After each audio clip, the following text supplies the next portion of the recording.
बिस्मिल्लाहिर्रहमानिर्रहीम। अस्सलाम वालेकुम। आज हम बात करेंगे सुप्रीम कोर्ट ऑफ पाकिस्तान के फ़ैसले के बाद बड़े इस्तीफ़े आना शुरू हो गए हैं और ये इंतखाबात से मुतल्लिक़ जो फ़ैसला था और निगरान हुकूमत के बड़े जो वज़ीर आज़म के बाद जो सबसे बड़ा ओहदा है वो मुस्ताफ़ी हो गए हैं, एक सूबाई और एक वफाकी। दूसरी जानिब इलेक्शन कमीशन ने इलेक्शन शेड्यूल जारी कर दिया है। बहुत दिलचस्प सूरत हाल हुई जब मुस्लिम लीग नून के रहनुमा और सेनेटर इसहाक डार ने पहले वो जारी कर दिया, आधा घंटा तकरीबन आधा घंटा 45 मिनट पहले जारी कर दिया और फिर उनको डिलीट करना पड़ा। वो मेरे ख़्याल में तो बना के भेज रहे होंगे सिकंदर सुल्तान राजा को, नवाज़ शरीफ ने उसको अप्रूव किया होगा और नवाज़ शरीफ के अप्रूवल के बाद इसहाक डार ने भेजना होगा इलेक्शन कमीशन को। वो उन्होंने ट्वीट कर बैठे, वो ट्वीट किया तो वो ट्वीट तो गले पड़ गई और उसके बाद फिर उनको डिलीट करनी पड़ी। दूसरी जानिब अहम पेशरफ्त ये हुई कि इलेक्शन कमीशन का शेड्यूल है वो भी आ गया और साथ इन्होंने जब ये सारा मामला आया कि पाकिस्तान तहरीक इंसाफ की जो दरख्वास्त है उस पर 5 रुकनी बेंच बन गया है, जो इंटर पार्टी इंतखाबात के हवाले से बेंच बन गया है। और बेंच बनने के बाद शाम के वक्त इलेक्शन कमीशन ने क्या किया था, इलेक्शन कमीशन ने लाहौर हाई कोर्ट के फ़ैसले की मुसद्दक़ा कॉपी नहीं ली थी। 13 दिसंबर का फ़ैसला था और 15 दिसंबर तक इलेक्शन कमीशन ने नहीं चैलेंज किया था। कल एक ख़बर गर्दिश की कि इलेक्शन कमीशन चैलेंज करेगा, इलेक्शन कमीशन मुकर गया। उन्होंने कहा हम सुप्रीम कोर्ट में चैलेंज नहीं करेंगे, चूँकि ये कहीं ना कहीं इस बात पर वो मुतमईन थे या एग्री थे जिस बुनियाद पर इधर लाहौर हाई कोर्ट का 11:30 बजे फ़ैसला जारी होता है रात के और साथ ही इलेक्शन कमीशन ट्रेनिंग रुकवा देता है। हालांकि इलेक्शन कमीशन तो अदालतों के अहकामात को उस तरह नहीं मानता और एग्री थे, कहीं ना कहीं उनकी रज़ामंदी थी, भले वो खुफिया थी लेकिन रज़ामंदी थी। सारी जमातें भी खामोश थीं। आसिफ जरदारी पहले कह चुके थे इंतखाबात की ताख़ीर होने जा रही है और फजलुर रहमान कह चुके थे, वो मुतालबा कर चुके थे, मुस्लिम लीग नून मुतालबा कर चुकी थी। ये सारा सिलसिला चलता आ रहा था। आज जब मुलाकातें हुई और चीफ़ इलेक्शन कमिश्नर को बेसिकली तलब किया, चूँकि काज़ी फैज़ ईसा 2 हफ़्तों के लिए जा रहे हैं बैरून मुल्क छुट्टियाँ अपनी मनाने के लिए, यहाँ पर कौम के साथ बुनियादी इंसानी हकूक़ और उसके बाद इंतखाबात सर पे हैं, इंतखाबात के हवाले से लेवल प्लेइंग फील्ड नहीं दी जा रही। मुल्क के सबसे पॉपुलर लीडर को जो खुफिया मुकदमात में ट्रायल किया जा रहा है और वो जो खुफिया मुकदमे हैं जिसमें ये सारा कुछ हो रहा है, वो जो ख़त की बाबत है, अब आप इशारों में समझिएगा क्योंकि अब हम आपको खुले हम बात बताएंगे तो फिर वो कार्रवाई शुरू हो जाएगी। तो आज वो हुई सारी, तो 2 गवाह उसमें हो गए और 2 गवाहान के बयानात रिकॉर्ड हो गए और बाकी सोमवार को होगा। बहरहाल अब इसमें क्या हुआ कि जो इलेक्शन कमीशन ऑफ पाकिस्तान है उन्होंने सिरे से मुसद्दक़ा कॉपी नहीं ली हुई थी। अच्छा, ये चीफ़ इलेक्शन कमिश्नर को बुला लिया, चीफ़ इलेक्शन कमिश्नर आ गए तो काजी साहब ने कहा मैंने तो जाना है। अच्छा, काजी साहब ये भी कहते हैं कि मेरी जो फ़्लाइट थी वो मिस हो गई। तो खैर उन्होंने कौन सा सरकार है और सरकार आप जानते हैं कि उनका प्रोटोकॉल होता है और बाकी चीज़ें। यहाँ तो अली बाक़ी नजफ़ी साहब के साहबजादा साहब ने जाना था तो उसके लिए प्रोटोकॉल के लिए ख़त लिखा गया था बाकायदा तौर पर रजिस्ट्रार की जानिब से। तो वो फ़्लाइट मिस हुई तो अवाम उन्नास की हुई ना। अच्छा, हुआ क्या कि जब चीफ़ इलेक्शन कमिश्नर को बुला लिया तो इलेक्शन कमिश्नर को जब इनको परेशानी लाहक हो गई कि ये तो इलेक्शन कमिश्नर को बुला लिया है तो काज़ी फैज़ ईसा तो इंतखाबात के हवाले से हमने जो प्लान किया था कि चलें लाहौर हाई कोर्ट में ये सारा होगा, तो वो तो साथ ही chief election commissioner supreme court में बैठे हैं और तमाम जगहों से ख़बरें आना शुरू हो गई कि मुस्लिम लीग नून भी जा रही है लाहौर हाई कोर्ट में PTI की दरख्वास्त में फ़रीक बनने के लिए। आसिफ जरदारी ने भी अहकाम जारी कर दिए कि आप फ़रीक बने लाहौर हाई कोर्ट में। इस्तेहकाम पाकिस्तान पार्टी ने भी कह दिया, काफ लीग ने भी कह दिया। अच्छा, अब ये सारी जमातें क्यों फ़रीक बनना चाह रही थी लाहौर हाई कोर्ट में? फ़रीक बनने से लाहौर हाई कोर्ट में 5 रुकनी बेंच बन गया था तो वो मामला उसको डिले करना था, ताख़ीर में करनी थी और पाकिस्तान तहरीक इंसाफ के खाते इन्होंने डाला था कि पाकिस्तान तहरीक इंसाफ की पिटीशन पे ये सस्पेंड हुआ है तो PTI ताख़ीर करवा रही है। इन सब ने अभी सुप्रीम कोर्ट में ख़बरें आना शुरू हुई थी कि कुछ हो सकता है और साथ तमाम सियासी जमातों ने ये ऐसे हुआ कि जैसे व्हाट्सएप पे अहकाम जारी हो गए हों और तमाम की जानिब से उनके तर्जमानों ने ये ख़बर जारी कर दी कि हम लाहौर हाई कोर्ट में फ़रीक बनने जा रहे हैं।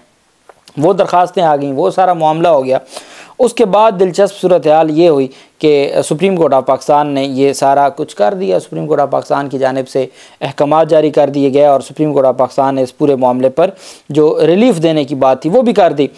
अब हुआ ये कि इलेक्शन के हवाले से पहला नोटिफिकेशन जारी कर बैठे इसहाक डार, उनकी जानिब से ये 10:23 पे रात के नोटिफिकेशन जो इसहाक डार की जानिब से ब्रेकिंग न्यूज़ दी जाती है, इलेक्शन कमीशन ऑफ पाकिस्तान ने आम इंतखाबात का शेड्यूल जारी कर दिया। मुल्क भर में इंतखाबात 8 फरवरी को 2024 को मुनक्कद होंगे। अलामिया, ठीक है, किसका? इलेक्शन कमीशन का। 20 से 25 दिसंबर तक उम्मीदवार कागजात नामजदगी जमा करवा सकेंगे। उम्मीदवारों के नामों की फहरिस्त 27 दिसंबर को होगी। 1 जनवरी से 6 जनवरी 2024 तक कागजात नामजदगी की जांच पड़ताल होगी। 9 जनवरी 2024 को कागजात की मंजूरी और मुस्तरद होने पर अपीलों की समाअत होगी और 11 जनवरी 2024 को अपीलों पर अपीलेट अथॉरिटी फैसलों का आखिरी रोज़ होगा। 15 जनवरी 2024 को उम्मीदवारों की नज़रसानी फहरिस्त जारी की जाएगी। 16 जनवरी 2024 को कागजात नामजदगी वापस लेने की आखिरी तारीख होगी। 17 जनवरी 2024 को उम्मीदवारों को इंतखाबी निशान अलाट होंगे, जबकि पोलिंग डे 8 फरवरी 2024 बरोज़ जुमेरात को होगी। ये उन्होंने जारी कर दिया। उसके बाद इलेक्शन कमीशन ऑफ पाकिस्तान की जानिब से आ गया। इलेक्शन कमीशन ऑफ पाकिस्तान ने भी ये जारी किया और वो तकरीबन 45 मिनट के बाद जारी हुआ। अच्छा, जैसे ये जारी हुआ तो इलेक्शन कमीशन की जानिब से अब सहाफ़ी कहते हैं कि हम वहाँ पर बैठे हैं इलेक्शन कमीशन के दफ्तर में, चीफ़ इलेक्शन कमिश्नर हमारे साथ हैं, अभी तक उनका कोई फ़ैसला नहीं आया, तो ये इसहाक डार को कहाँ से पता चल गया? तो वो फिर किसी ने कहा कि भाई वो तो भेजना था उसको फाइनलाइज़ करके और अप्रूवल जो थी जाती उम्रा की शहनशाह की, तो वो ट्वीट कर बैठे। उसके बाद फिर बाकायदा तौर पर इसहाक डार ने वो ट्वीट डिलीट की और फिर उन्होंने कहा जी कि इंसान से गलती हो जाती है, प्रोपेगेंडा नहीं करना चाहिए, फ़लाँ फ़लाँ। अब इलेक्शन कमीशन ने जी शेड्यूल जारी कर दिया है। Election commission public notice to be issued by the returning officer 19/12 को पब्लिक नोटिस जारी होगा। Date for firing nomination papers वो 20 से 22 होगी। Publication of names of nominated candidates वो 23/12 होगी। Publication of names of nominated candidates. Last date for scrutiny of nomination papers by the returning officer वो 24 से 30 तक होगी। Last date for filing of appeals against decision of returning officer ROs का वो 3 जनवरी होगी। Last date for deciding of appeals by appellate tribunal वो 10 जनवरी होगी और publication of revised list of candidates वो 11 जनवरी होगी। Last date of withdrawal of candidates and publication of revised list वो 12 जनवरी होगी और अलॉटमेंट ऑफ इलेक्शन सिंबल वो 13 जनवरी होगी और इंतखाबात 8 फरवरी को होंगे और ये उनकी जानिब से जारी कर दिया गया। अब इसमें तब्दीली थी, चूँकि जो इसहाक डार की जानिब से जारी हुआ डेफिनेटली उसको फिर तब्दील करना पड़ गया और इसके अलावा कोई और चारा था नहीं, चूँकि वो गलती कर बैठे थे, उनसे गलती हो गई थी। अब वो जो ट्वीट तो डिलीट कर बैठे लेकिन मामला उनके जो है वो उनके ख़िलाफ़ चला गया और चीज़ें उनके गले पड़ गईं। अब आगे आके जो आप डेवलपमेंट चेक करें ना, कैसी डेवलपमेंट हो रही है। इतने में निगरान वज़ीर दाखिला की जानिब से ये ऐलान किया जाता है कि जी वो सरफराज बुगटी, निगरान वज़ीर दाखिला सरफराज बुगटी। मैं आपको एक बात बताता चलूँ कि जो खैबर पख्तूनख्वा की पहली निगरान काबीना थी, जिसको बाद में कई महीनों के बाद तहलील कर दिया गया था और नई काबीना आई थी, फिर उसके बाद वज़ीर आला की डेथ हो गई और निगरान नया वज़ीर आला है। पेशावर हाई कोर्ट ने एक केस की समाअत के दौरान कहा था कि आप किस तरीके की इलेक्शन कमीशन, ये जब तौहीन इलेक्शन कमीशन की बात हुई, तौहीन अदालत की बात हुई, पाकिस्तान तहरीक इंसाफ के लोगों को इजाज़त दी जाती थी कि आप जाके इंतखाबात कंटेस्ट करें और आप इंतखाबी मुहिम करें और वो आगे से रोक दिया जाता था। तो तौहीन अदालत की दरख्वास्त पर election commission chief election commissioner को तलब किया गया था, जिसमें फिर चीफ सेक्रेटरी और DG लॉ इलेक्शन कमीशन पेश हुए थे। जिस दिन पेशावर हाई कोर्ट ने कहा था कि बाकी जमातों को आप इजाज़त देते हैं, यहाँ दफ़ा 144 नाफिज हो जाती है।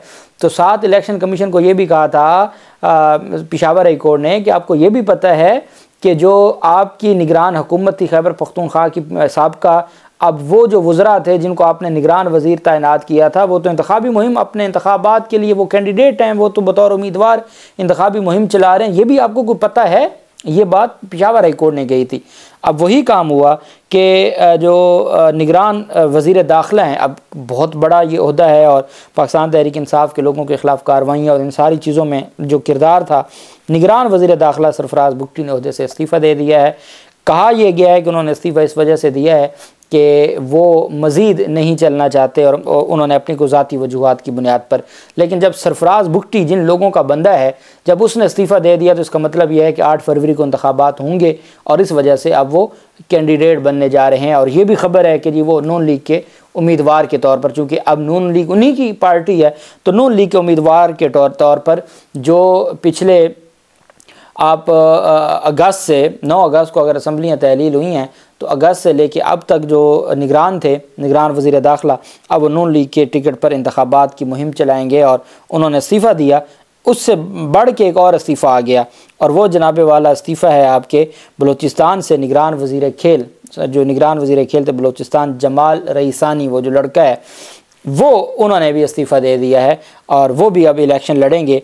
और ये इस्तीफ़े इस वजह से आ रहे हैं कि इंतखाबात हों और ये सारे मामलात। अब पाकिस्तान तहरीक इंसाफ डेफिनेटली जो एक बैरिस्टर उमैर नियाज़ी साहब हैं, उनको तौहीन अदालत का शोकास जारी हुआ है, जिसके ऊपर तमाम वकला बिरादरी इस बात पे कि क्या ऐसा भी हो सकता है कि एक बंदा एक आइनी अदालत के पास जाए और साफ शफाफ इंतखाबात की बात करे। और अब आप अंदाज़ा लगाएं ना कि लाहौर के अगर डीसी हैं या इस्लामाबाद के डीसी हैं, सियालकोट के डीसी ने 200 पाकिस्तान तहरीक इंसाफ के लोगों के ख़िलाफ़ MPO's ऑर्डर जारी किए। वो अगर बतौर इंतखाबी ये जो ROs और DROs होंगे तो फिर तो शफाफ इंतखाबात हो गए।